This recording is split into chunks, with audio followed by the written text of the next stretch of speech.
అందరికీ నమస్కారం. ఇవాళ మనతో ప్రముఖ ఆస్ట్రాలజర్ వంగర రవిశంకర్ శర్మ గారు మనతో ఉన్నారు. వారితో మాట్లాడదాం. గురుగారు నమస్కారం. నమస్తే అండి. గురుగారు, ఆగస్టు నెలలో కుంభరాశి వారికి ఎలాంటి ఫలితాలు ఉండబోతున్నాయి కాస్త వివరించండి. కుంభరాశి వారికి వచ్చేటప్పటికి నేను ఇచ్చినటువంటి ర్యాంక్ 9వ ర్యాంక్ ఇచ్చాను అన్న, 9th ర్యాంక్ ఇచ్చాను.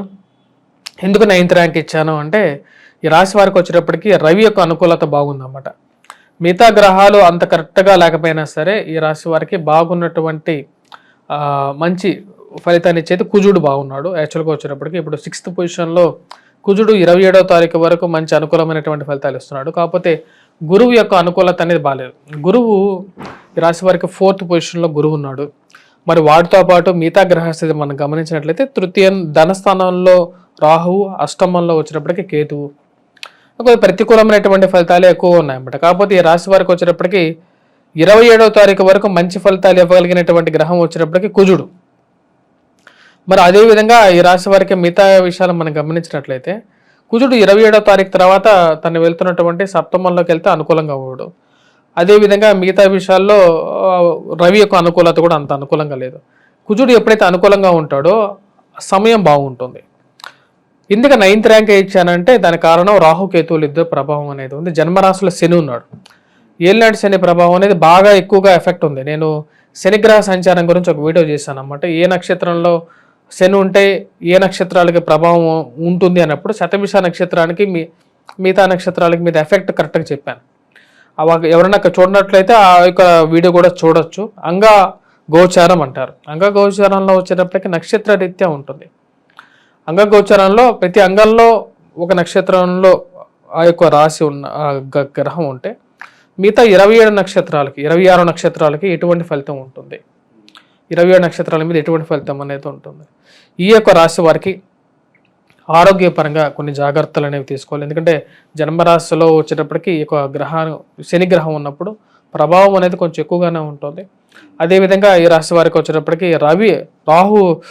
రాహు ధనస్థానంలో ఉండటం, అష్టమంలో కేతువు ఉండటం కూడా వైవాహిక జీవితంలోనూ డబ్బు విషయాల్లోనూ కొన్ని డిస్టర్బెన్సెస్ అనేవి కొద్దిగా ఎక్కువగా ఉంటాయి. అలా గురుగారు, ఈ రాశి వారికి వృత్తిపరంగా ఎలా ఉండబోతుంది? ఏమన్నా పదవులు, ప్రమోషన్స్ ఇలాంటివి ఏమన్నా వచ్చే అవకాశం ఉందా? వృత్తిపరంగా 27 రోజులు కొంచెం అనుకూలంగా ఉంటుంది. జాబ్ పరంగా ట్రైల్స్ వేయటము, కొత్త అయిపోయినటువంటి జాబ్ అయిపోతున్నది, మీకు టర్మ్ పీరియడ్ అయిపోతుంది అన్నటువంటి వారికి కూడా కొంచెం ఎక్స్టెన్షన్ దొరకటం అనేది కొంచెం రిలీఫ్గానే ఉంటుంది అన్నమాట. ఈ యొక్క రిలీఫ్ అనేది ఈ రాశి వారికి 27వ తారీఖు వరకు ఉంటుంది. 27 తర్వాత కొంచెం ఈ రాశి వారికి కొంచెం ఎక్కువ ప్రభావం అనేది ఉంది. కొంచెం నెగిటివ్నెస్ అనేది ఎక్కువగా ఉంది.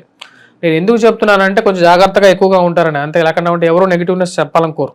కాకపోతే 27వ తారీఖు తర్వాత షష్టమంలో ఉన్నటువంటి కుజుడు సప్తమంలోకి వెళ్ళినప్పుడు, అదేవిధంగా రవి యొక్క గ్రహాలు కూడా అంత బాగలేవు. సో కాబట్టి ఈ రాశి వారు 27 తర్వాత చాలా జాగ్రత్తగా ఉండాలి. సో మొదటి 27వ తారీఖు వరకు బాగుంది. ముఖ్యంగా ఉద్యోగ పరంగా కొంచెం ఎక్స్టెన్షన్ దొరకటం, మారాలనుకున్నటువంటి పరిస్థితిలో జాబ్ దొరకటం, పోయినటువంటి వారికి కూడా ఉద్యోగం దొరకటం, ఒక రిలీఫ్ దొరకటం అనేది ఉంటుంది. అలాగే విద్యార్థుల పరిస్థితి అంటే వీళ్ళకి ఫారెన్ యూనివర్సిటీలో ఏమన్నా సీట్స్ దొరికే అవకాశం ఉందంటారా? విద్యార్థుల పరంగా ఈ రాశి వారికి ఎలా ఉండబోతుంది? విద్యార్థులు అయితే ఈ రాశి వారు కష్టపడి చదవాలి. ఫస్ట్ థింగ్ 27వ తారీఖు వరకు టైం బాగుంది. ఎందుకంటే విదేశీయాన సంబంధితమైన విషయాల్లో ఈ రాశి వారికి ఇప్పుడు టైం అంత బాగాలేదు.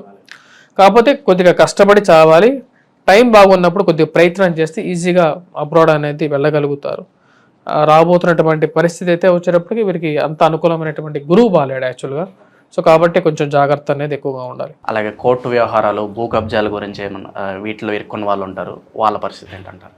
యాక్చువల్గా కోర్టు సంబంధితమైన వ్యవహారాలు కానీ, భూ సంబంధితమైనటువంటి లావాదేవీలు కానీ, రియల్ ఎస్టేట్ సంబంధితమైన వ్యవహారాల్లో కానీ కొంచెం అనుకూలత బాగుంటుంది. షష్టమంలో ఉన్నటువంటి కుజుడు యోగకారకుడు అన్నమాట.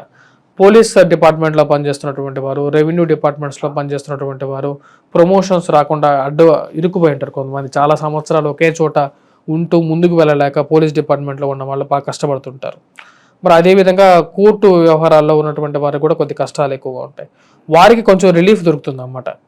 మెయిన్గా రెవెన్యూ డిపార్ట్మెంట్లో ఉన్నటువంటి వారికి స్ట్రెస్ నుంచి బయటకు రాగలుగుతారు. ఒక స్ట్రెస్ బర్స్టర్గా 27th వరకు ఆగస్టులో బాగుంటుంది. 27th తర్వాత కొంచెం మళ్ళీ కాంప్లికేటెడ్ సిచ్యువేషన్స్ కొన్ని వస్తాయి.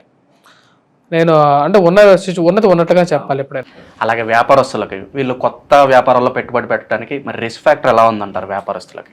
వ్యాపారస్తులు కూడా ఏ బిజినెస్లో పెడుతున్నారు అనేది ఇంపార్టెంట్ ఫ్యాక్టర్. ఇప్పుడు ఆలోచించుకొని పెట్టాలి. కాబట్టి ఫస్ట్ 27 days అయితే ఇందాక చెప్పిన విధంగానే బిజినెస్ పరంగా బాగానే ఉంటుంది, కానీ ఖర్చు ఎక్కువ ఉంటుంది రాశి వారికి. అష్టమంలో ఉన్నటువంటి కేతువు, సప్తమ ధనస్థానంలో ఉన్నటువంటి రాహువు, జన్మరాశిలో శని యొక్క దృష్టి అష్టమాన్ని చూస్తుంది, సప్తమాన్ని చూస్తుంది, తృతీయాన్ని చూస్తుంది, రాజ్యస్థానాన్ని చూస్తుంది. కాబట్టి ఈ రాశి వారికి ఏంటంటే జాబ్ విధంగా మార్పులు చేర్పులు చేద్దామా అనే ఆలోచన అనేది ఉంటుంది. కాకపోతే ఈ రాశి వారికి షష్టమంలో ఉన్నటువంటి కుజుడు యోగకారకుడు కాబట్టి నేను 9th ర్యాంక్ ఇచ్చాను. లేకపోతే ఇంకా డౌన్ కూడా తీసుకెళ్ళచ్చు. ఇప్పుడు 12th ర్యాంక్ కూడా ఒక రాశికి ఇచ్చాను. అది కూడా ఎందుకంటే ఇచ్చారంటే 12th ర్యాంక్ ఇవ్వాలి, బట్ ఒకరు ఫస్ట్ వస్తున్నారంటే ఇంకొకరు లాస్ట్లో ఉండాలి కదా. ఫస్ట్ ర్యాంక్ ఒకరికంటే సెకండ్ ర్యాంక్ ఇంకొకరికి ఉండాలి, అందరికీ ఫస్ట్ ర్యాంక్ రాదు కదా. అలాగే ఈ రాశి వారికి వివాహ సంబంధ ప్రయత్నాలు ఫలించే అవకాశాలు ఉంటాయి అంటారా? వివాహ ప్రయత్న సంబంధితమైన విషయాల్లో అంటే రెస్పాన్స్ ఉంటుంది, కానీ కొంచెం ఎక్కువగా ప్రయత్నం చేయాలి.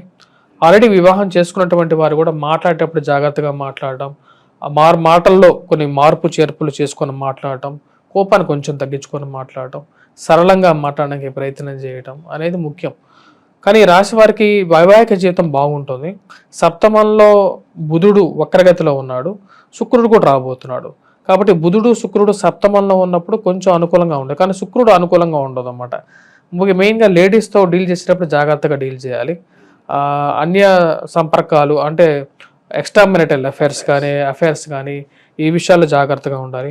ప్రేమ సంబంధితమైన వ్యవహారాల్లో కూడా కొన్ని జాగ్రత్తలు తీసుకొని జాగ్రత్తగా ముందుకు పోవాలి. ఎందుకంటే శుక్రుడు సప్తమంలోకి రాబోతున్నాడు అన్నమాట. ఈ యొక్క నెలలోనే రాబోతున్నాడు. ఆ టైంలో కొంచెం జాగ్రత్తలు తీసుకొని ముందుకు వెళ్తే బెటర్ అన్నమాట. ఎందుకంటే శుక్రుడు 25వ తారీఖు రాబోతున్నాడు, కన్యారాశిలోకి రాబోతున్నాడు. సో కన్యారాశిలోకి ఎప్పుడైతే శుక్రుడు వస్తున్నాడో అది కొంచెం ఎఫెక్ట్ అనేది ఇస్తుంది. స్త్రీలతో డీలింగ్ అనేది పురుషులు చేసేటప్పుడు జాగ్రత్తగా చేయాలి. ఈ రాశి వారికి ఆర్థికంగా ఎలా ఉండబోతుంది? అప్పుల పరంగా ఉన్న బయటపడే అవకాశం ఉందంటారా? అపురూపంగా ఈ రాశి వారికి కొంచెం రికవరీ అనేది ఉంటుంది ఈ నెలలో. జాబ్ పరంగా కొంచెం బెటర్మెంట్ అనేది ఉంటుంది, పీస్ఫుల్గా ఉంటుంది, సౌఖ్యంగా కూడా ఉండగలుగుతారు. ఎందుకంటే బుధుడు యొక్క బలం అనేది ఉంది, బుధుడు మంచి స్థానంలో ఉన్నాడు కాబట్టి మూమెంట్ అనేది ఉంటుంది. మూమెంట్ పరంగా ప్రాబ్లం ఉండదు, కాకపోతే జాగ్రత్తలు తీసుకొని ముందుకు వెళ్ళాలి. ఎందుకంటే మనకు దెబ్బ తగలకుండా జాగ్రత్తగా ఉండటం అనేది తప్పేం కాదు కదా. ఇప్పుడు అది అలాగే ఉండడం ఏ విధంగా నేరం అవుతుంది, ఎవరికైనా ఎవరు దాన్ని తప్పనరు. సో కాబట్టి నేను చెప్పేది ఏంటంటే ఆల్వేస్ నా యొక్క ఛానల్లో నేను చెప్పే సెంటెన్సెస్ అని ఎలా ఉంటాయంటే జాగ్రత్తతో వెళ్ళమని చెప్తాను, అంతేగాని అంటే ప్రయత్నం చేయకుండా ఉండటం కూడా నేరం. కానీ ప్రయత్నం చేసేటప్పుడు జాగ్రత్త తీసుకొని మీ స్వజాతకాన్ని కానీ పెద్ద ఇన్వెస్ట్మెంట్స్ పెట్టేటప్పుడు కానీ కొద్ది 1-2 సార్లు మీ జాతకాన్ని కూడా పరిశీలించుకున్న తర్వాతే వెళ్ళండి. ఒకవేళ నెగిటివ్ టైం ఉందనుకుంటే ఒక 6 నెలలు ఆగుతాము, 7 నెలలు ఆగుతాము, ఒక సంవత్సరం ఆగుతాము, లేకపోతే వేరేది ఏదైనా పని చేసుకుంటాం. అంతేగాని ఒక 50 లక్షలు పోగొట్టుకొని తర్వాత కష్టపడం కదా. ఆగస్టు నెలలో కుంభరాశి వారు ఎటువంటి పరిహారాలు చేసుకుంటే వీళ్ళకి మంచి ఫలితాలు ఉంటాయి? ఈ రాశి వారికి ముఖ్యంగా వచ్చినప్పుడు పరిహారాల గురించి మాట్లాడితే ఈ నెలలో చేసుకోవాల్సినటువంటి పరిహారాలు, రవి యొక్క అనుకూలత అనేది బాగాలేదు. రవి సప్తమంలో ఉన్నప్పుడు కూడా కొంచెం ప్రభావం ఎక్కువగా చూపిస్తూ ఉంటాడు ఈ రాశి వారికి. కానీ ఈ రాశి వారు తాగేటప్పుడు నీళ్ళ బాటిల్ ఏదైతే ఉంటుందో రాగి బాటిల్లో నీళ్ళు తాగటం అనేది ఒక సింపుల్ రెమెడీ. అదేవిధంగా వచ్చేటప్పటికి తామ్ర పాత్ర ఉంటుంది కదా, అంటే రాగి గిన్నెలో పాలు తీసుకొని, ఆవు పాలు తీసుకొని దానిలోనే కొంచెం పసుపు వేసుకొని దానితో శివుడికి అభిషేకం చేస్తే, పసుపు పాలతో ఆవు పాలతో శివాభిషేకం చేస్తే మంచి ఫలితం ఉంటుంది. ఇది విద్యార్థులకి, ఉద్యోగస్తులకి, ఎవరైతే కొత్తగా గృహం కొనుక్కోవాలనుకున్నటువంటి వారు వీరికి కూడా అనుకూలంగా ఉంటుంది. గోధుమ రొట్టెలను చేసేసి గోధుమ రొట్టెలని ఎక్కడైనా సరే స్కూల్స్లో కానీ లేకపోతే దేవాలయంలో కానీ శివుడికి దానికి నివేదన పెట్టిన తర్వాత గోధుమ రొట్టెల్ని ఆవుకు తినిపించడం కానీ లేకపోతే విద్యార్థులకు కానీ ఎవరికైనా సరే పంచిపెట్టినా సరే మంచి అనుకూలంగా ఉంది. లేకపోతే స్వీట్ తయారు చేసి కూడా పెట్టచ్చు. లేకపోతే వీధి కుక్కలు ఉంటాయి కదా, వీధి కుక్కలకి బిస్కెట్స్ పెట్టడం. ఎందుకంటే గోధుమ పిండితోనే ఈ బిస్కెట్లు చేస్తారు. సో వీధి కుక్కలు వచ్చేటప్పటికి శనికి ప్రతిరూపంగా ఉంటాయి అన్నమాట. ఇవి వాడికి కుక్కలకి పెట్టడం కానీ ఇవన్నీ కూడా వచ్చేటప్పటికి ఒక మంచి రెమెడీస్గా ఉంటాయి. ఆగస్టు నెలలో కుంభరాశి వారికి ఎలాంటి ఫలితాలు ఉంటాయి, అలాగే వీరు చేసుకోవాల్సిన పరిహారాలు తెలియజేసినందుకు ధన్యవాదాలు.